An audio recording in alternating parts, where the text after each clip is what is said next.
Hi, this video is from interview.com. Interview.com is a job portal. If you're looking for a job, you can log on to interview.com and you can post your resume with us. In this video, I'm going to talk about very basic Java interview question. Explain static import in Java. What is static import in Java? It allows you to remove the class name from the function calls for static methods. Yeah, so you can use it directly as though it is a local variable.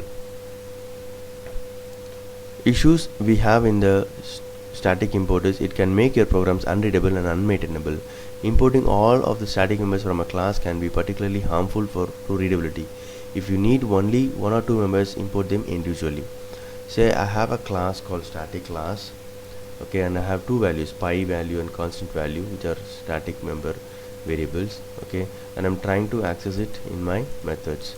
So either I can mention like this static class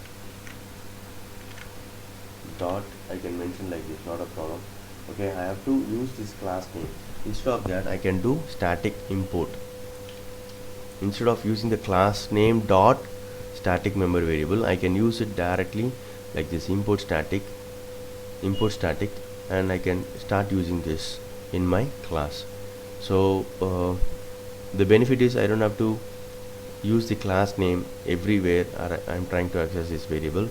The issues are, if you have more such variables, there will be a problem in while reading the program. So readable will be a problem, and maintainable, so you have to keep on checking from where this variable comes from. So if there are only 2 or 3 variables, it's really good to use static import like this. We have only 2 variables here in this class, you can use it. Few variables it's fine, but if you have 15 variables, then it's not good to use. You can use static class dot you can access a member that variable, static variable.